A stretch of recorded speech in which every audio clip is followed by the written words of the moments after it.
Hi everyone, I'm just making a very quick video to talk about some wheels and tyres and tubeless stuff. So I just bought these Mavic Allroad. They were advertised as 2021, but they're not, because according to the spec online, the 2021 rims are max style, and these ones are, I think they're the S6000 rims. It should say there somewhere. So these are the rims that were on the older variants. I don't know if they're selling off old stock or whether they're mislabeled, but in any case they're cheaper than they're not the Allroad SL or anything like that. They're just Allroad, and these were 250 quid from Sigma Sports, which is great. They come tubeless ready, so they actually come pre-taped, and they include the tubeless valves. The reason I went for Mavic wheels was because my other two wheel sets, my 650B and my Road wheel sets, are also Mavic with the Instant 360 or whatever hubs, and despite being able to technically space out your discs to always have the same fitment, with my other gravel tires I often found that I'd have to fiddle with the brakes a bit. So having all three wheel sets with the same hubs makes it just that much easier to swap wheels. The wheels themselves are 22mm, I believe, up from the 19mm on the WTBs that I had before. And what I wanted to talk about more, was the difference in the tires. I've got these WTB Radlers on the rear wheel, and I've got WTB Resolute on the front wheel.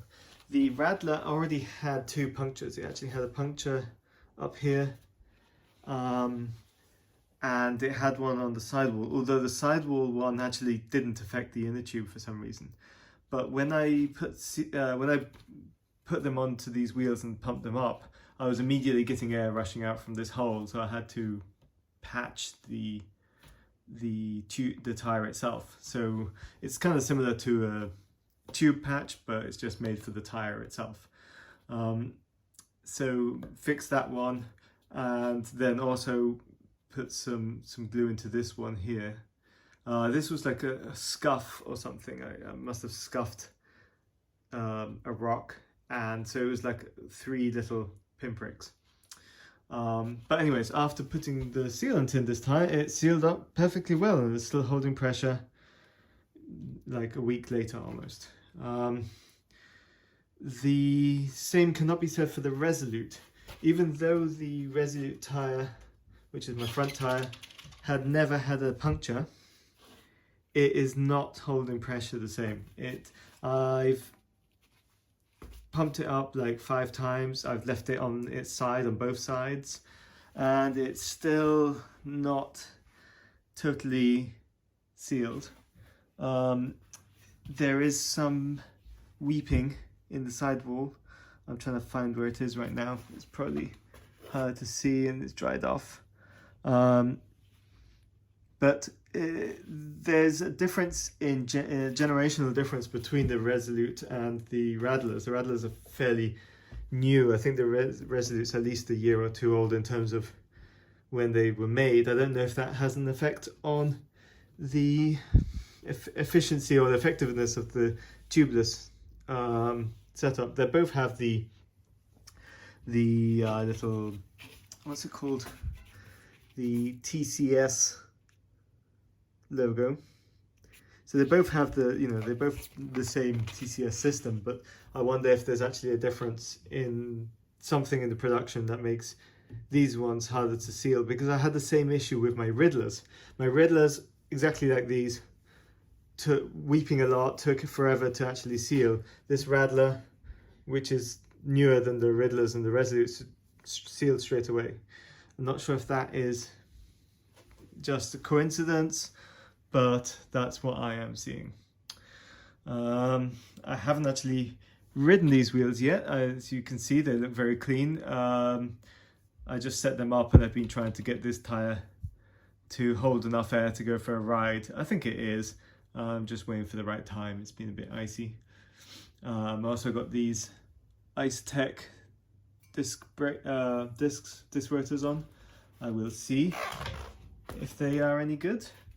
I mean, you know, if they make any significant difference. Probably not, but they look cool. And then I've just got the same cassette from the previous wheel. The previous wheel set, yeah, as I said, it was mostly just a fitment issue. Also, the bearings are not easily replaceable, so if I did need to repair it, it would be a pain. One of the other good things about these Mavic wheels is that my bike has 12 mil on the front and quick release on the back, and all of the Mavic wheel sets you can just swap out these parts to make them either 12 mil, 15 mil even on some of them, and quick release. So whereas a lot of wheel sets for gravel these days tend to have, like, assume that it's 12 mil bolt through on the back, which isn't always the case, and that limits me. I can't use any of the Shimano, I think the Shimano gravel wheel sets, they all 12 mil on the back. So yeah, just a quick note about these wheels and those tyres. I've seen some forum postings that actually talk about having issues with the Resolute tyres, so I'm not the only one. If you've seen otherwise, let me know. Anyways, cheers.